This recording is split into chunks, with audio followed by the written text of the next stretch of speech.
चल रही है। सर नमस्कार। नमस्कार सर क्या नाम है आपका? सर, मेरा नाम गुरदीप दास है। कहाँ से आए हैं? सर, मैं डिस्ट्रिक्ट कुरुक्षेत्र तहसील पिहेवा के गांव धनीरामपुरा में रहता हूँ। संत रामपाल जी महाराज से नाम दीक्षा कब लिया आपने? सर, संत रामपाल जी से मैंने सन 2004 में नाम लिया, नवंबर में। सर संत रामपाल जी महाराज की शरण में आने से पहले क्या भक्ति साधनाएं करते थे आप? सर, संत रामपाल जी की शरण में आने से पहले मैं बचपन से, जैसे कि हमारे माता पिता निरंकारी पंथ से जुड़े हुए थे और वही साधना बचपन से मुझे मिली वो कर रहा था। सत्संग वगैरह अटेंड करता था, सेवा करता था। उसके अलावा हमारे पास में ही उरनाया गांव में, वहाँ शिव का मंदिर है, वहाँ भी जाता था और उसके अलावा गुरुद्वारा वगैरह में भी आता जाता रहता था। सर जो साधनाएं आप करते थे उन सभी साधनाओं को करने से आपको क्या लाभ मिले? सर, इसके बारे में हमें पता नहीं था भी भक्ति से लाभ होता क्या है, लेकिन थोड़ा सा अंतरात्मा में ऐसा क्वेश्चन उठता था, कोई ऐसी भक्ति मिल जाए जिसके मोक्ष की प्राप्ति हो जाए। सर अब आपने नाम दीक्षा कहाँ से ले रखी है?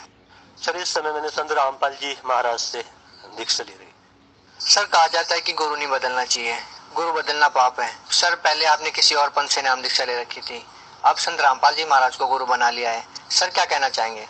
सर, एक ये झूठी धारणा है कि गुरु नहीं बदलना चाहिए। जैसे कोई आदमी बीमार हो जाता है तो उसका इलाज उस डॉक्टर से नहीं हो पाता तो दूसरे डॉक्टर पर जाता है, और इस धारणा पे वो चिपका रहे कि डॉक्टर को नहीं बदलना तो मर जाएगा। इसी प्रकार ये मोक्ष का मार्ग है, और इस मोक्ष के मार्ग पर हमें पता लग रहा है कि वहाँ मोक्ष नहीं हो सकता, तो हमें गुरु बदल लेना चाहिए। सर हम आपसे ये जानना चाहेंगे कि संत रामपाल जी महाराज के शरण में कैसे आए आप? सर, संत रामपाल जी की शरण में परमात्मा की कृपा से ही मैं आया। सर, बचपन में मेरी अंतरात्मा में ऐसा क्वेश्चन उठता है, जो पवित्र शास्त्र गीता जी है, इसमें कोई ऐसा ज्ञान है जिससे मोक्ष हो सकता है। जैसे 8वीं में 10वीं क्लास में पढ़ता था स्टूडेंट लाइफ में, तो मेरे मन में आता था कि गीता जी में कोई ऐसा रहस्य है जिससे मोक्ष की प्राप्ति हो सकती है। और परमात्मा की कृपा से ही हमारे गुरुदेव संत रामपाल जी की लिखी हुई एक पुस्तक गहरी नजर गीता में हमें प्राप्त हुई। उसमें जब पढ़ा तो देखा जो हम निरंकारी पंथ में कर रहे हैं उससे टैली नहीं करता वो भक्ति, तो इसलिए थोड़ा स्टंट भी हुए, अलर्ट हुए भी ये भक्ति तो मोक्ष नहीं दे सकती, तो हमने संत रामपाल जी की शरण को ग्रहण किया। सर हम यहाँ पे आपसे ये बात जानना चाहेंगे कि संत रामपाल जी महाराज से नाम दीक्षा लेने के बाद आपको क्या लाभ मिले? सर, संत रामपाल जी की शरण में आने के बाद हमें सैकड़ों लाभ हुए। अगर आपको बताना शुरू करूंगा तो शायद इतना टाइम नहीं आप दे पाओगे, लेकिन जो मेन में लाभ मैं आपको बताता हूँ। सबसे पहला लाभ तो ये हुआ कि मुझे नौकरी मिली, जिसकी कि मुझे आस नहीं थी कि मुझे नौकरी मिलेगी। आज परमात्मा ने मुझको यूएचबी में असिस्टेंट इंजीनियर बनाया है, ये परमात्मा की कृपा से है। दूसरा लाभ ये हुआ मुझे सर की, मेरी मैरिज 2000 में हुई थी। 4 साल तक वो निरंकारी पंथ में साधना करते हुए मुझे पुत्र की प्राप्ति नहीं हुई, संतान नहीं मिली थी, और 3 बार भक्तमती के पेट में जो बच्चा था वो डिस्ट्रॉय हो जाता था। लेकिन जब संत रामपाल जी की शरण में आए तो नाम लेने के बाद हमें पुत्र रत्न की प्राप्ति हुई। ये पुत्र रत्न की प्राप्ति मुझे संत रामपाल जी की शरण में आने के बाद दूसरा ये लाभ हुआ। तीसरा लाभ सर मुझे ये हुआ कि परमात्मा ने मुझे जीवन दान दिया।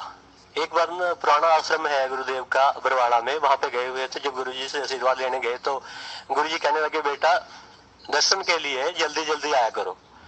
तो मेरी बुद्धि इतनी मोटी थी, मैं समझ नहीं पाया कि परमात्मा संत रामपाल जी क्या कह रहे हैं। मेरे मन में था मैं 1 हफ्ते या 15 दिन के बाद चला जाता हूँ तो बहुत ज्यादा मैं तो दर्शन कर रहा हूँ, तो समझ नहीं पाया उस बात को भी परमात्मा, क्योंकि जो संत बोलता है तो संत ही जानते हैं, हम तो जीव बुद्धि के इंसान है, हमें नहीं पता। उसके 1 हफ्ते के बाद मैं इस्माइलाबाद, यहाँ एक कस्बा है पेवा के पास, वहां से आ रहा था, तो मुझे था 7 बजे का रात का टाइम था, भी जाके तो संध्या आरती करनी है। तो अंधेरा था, मोटर बाइक पे था सर मैं, आगे से एक शराब पी हुई थी एक आदमी ने, वो स्कूटर पे था, उसकी स्कूटर की लाइट भी नहीं थी। वो तो उस समय पता लगा, उससे टकरा गया मैं, और 70 की स्पीड मेरी मोटरसाइकिल की थी, उसकी पता कितनी होगी, तो मैं हाईवे पे 20 फुट ऊपर जैसे फुटबॉल उछलती है वैसे उछल गया। उसके बाद परमात्मा की कृपा से ऐसा हुआ कि नीचे आता आता मैं उसकी स्कूटर पे गिरा, नीचे वो आदमी, उसके ऊपर मैं गिरा, और स्कूटर है जो उसकी स्लाइड कर रही है अपोजिट डायरेक्शन में, 7 फुट तक स्लाइड करती गई। तो हेलमेट मेरा चकनाचूर, और जो मोटरसाइकिल थी वो खदानों में गई। और हाईवे पे इतनी ट्रैफिक होती है, परमात्मा ट्रैफिक को रोक दिया और मेरे को जीवन दान दिया। उसके बाद जब मैं गुरुदेव जी के पास गया तो मेरी बाजू में थोड़ा फ्रैक्चर था, पट्टी बंधी हुई थी, तो गुरुदेव कहते बेटा ये क्या हो गया। मैं, गुरुजी मेरा एक्सीडेंट हो गया और मेरा हेलमेट भी चूरम चूर वहां पे हो गया। तो गुरुदेव बोले बेटा ये आपका मृत्यु का योग था, परमात्मा ने आपके सांसों को बढ़ा दिया है। जैसे कि वेदों में बोला है ना, वो परमात्मा अपने जो सदभक्ति करते थे 3 मंत्रों की, उनके वायु संख्यान वर्धन, उनके वायु अपने उस रखा के सांसों को बढ़ा देता। मेरे साथ ऐसा ही हुआ। तो चौथा लाभ भगत जी मुझे ये प्राप्त हुआ परमात्मा के शरण में आने के बाद कि मेरे पेट में एक पथरी थी, उसका बहुत ज्यादा दर्द होता था, सहन नहीं कर पाता, मैं रोता था। तो एक भक्त था हमारे पास, रामदास भक्त, वो कहने लगा भक्तों के दर्द होगा तो ऐसा तो नहीं हो सकता। हम डॉक्टर के पास गए अल्ट्रासाउंड कराने के लिए, डॉक्टर भी 45 मिनट लगा रहा, वो भी नहीं खोज पाया भी क्या चीज है। उसके बाद आज तक 5 साल होने के मुझे कोई पेट का दर्द नहीं हुआ। परमात्मा की शरण के में आने के बाद एक मेरे साथ और घटना जो घटी, हमारे घर में, हमारे आंगन में एक अमरूद का वृक्ष था, सारा सूख चुका था, उसकी एक टहनी बिल्कुल थोड़ी सी जिसमें 10 पत्ते थे वो हरी थी। तो उधर गुरुजी का सत्संग में सुन रहा था, जीवा दत्ता का, जो कि भ्रूंज शहर में गुजरात के रहते थे।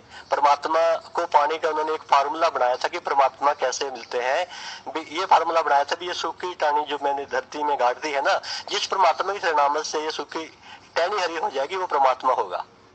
तो मेरे मन में आया परमात्मा तो आज भी वही है जो उस समय था, तो इस अमरूद को भी कृपा कर दो, मैं इसके अमरूद होंगे ना आपकी शरण में लेके आऊंगा।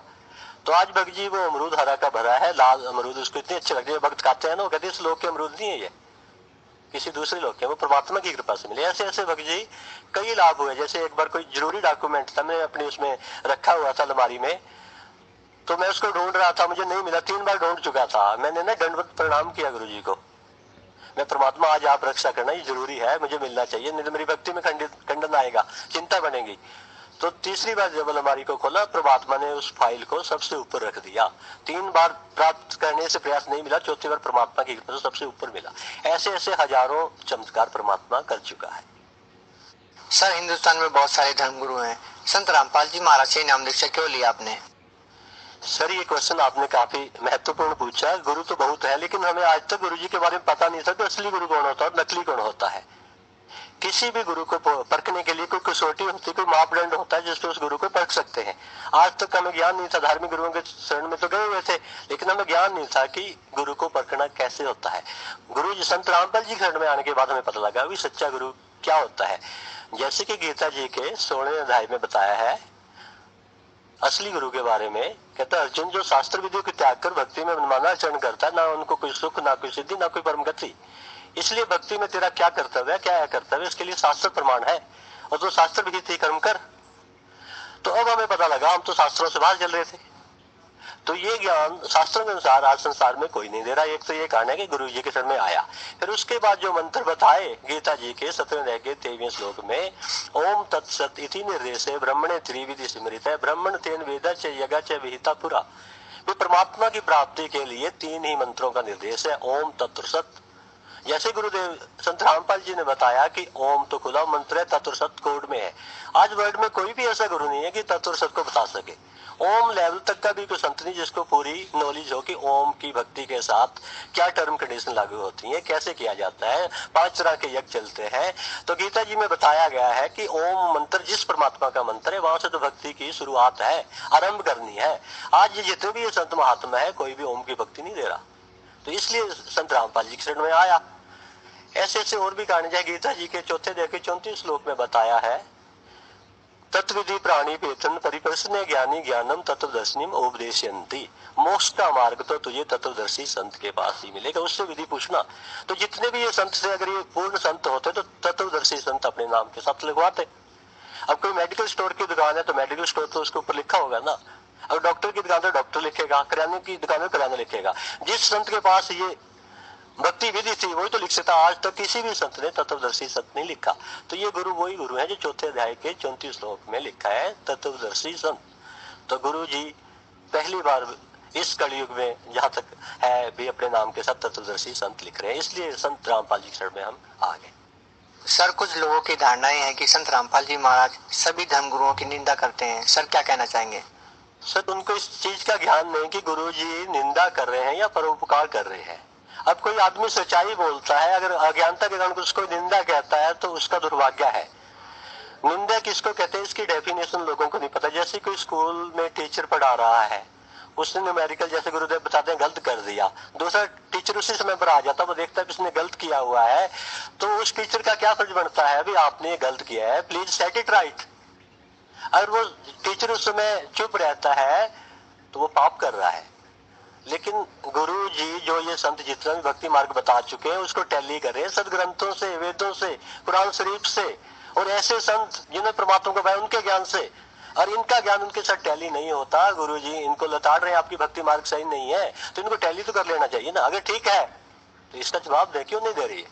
लेकिन ये भोले वाले जो हमारे भक्त आत्मा है उनको ये ऐसे भरमा देते हैं कि ये संत निंदा करता, वास्तव में ये संत निंदा नहीं कर रहे, ये सच्चाई बोल रहे हो। सच्चाई कड़वी होती है नीम की तरह, जो इसको खा गया ना उसके रोग दूर हो जाते हैं। सर आप पेशे से इंजीनियर हैं, अब बरवाला जितनी बड़ी घटना हुई है, संत रामपाल जी महाराज जेल में है, सर संत रामपाल जी महाराज के प्रति अब आपका भाव कैसा है?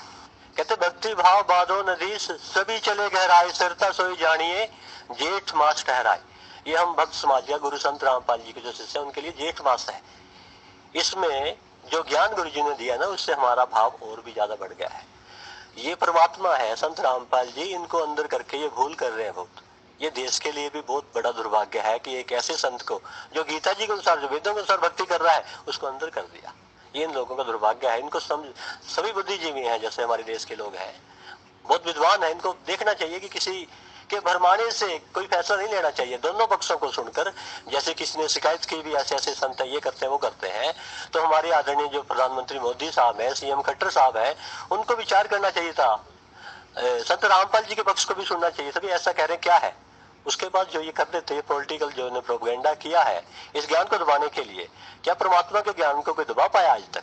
हिरण्यकश्यप ने कोशिश की थी प्रहलाद को दबाने की, जब उसका जुल्म बढ़ गया तो उसके पेट को फाड़ दिया गया था। सर आप लोगों को धर्मशास्त्रों के बारे में इतनी गहरी रुचि कैसे है? सर ये सारा ज्ञान गुरु संत रामपाल जी की कृपा से प्राप्त हो।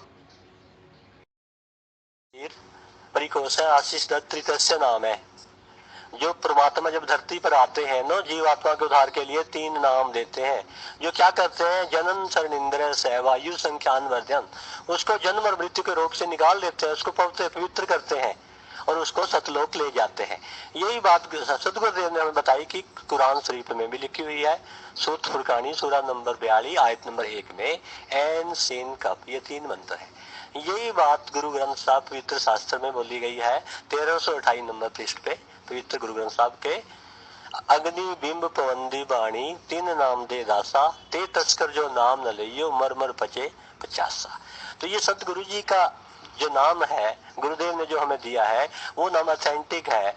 तो जो भक्त समाज आज आप जैसे कहते पढ़े लिखे नहीं है, उनके बच्चे घर में पढ़े लिखे हैं, उनके बताने से उनको इस मार्ग को समझकर भक्ति के मार्ग पर लग जाना चाहिए, जिससे उनका भी उद्धार हो और जो पढ़े लिखे हैं उन सबका उद्धार हो।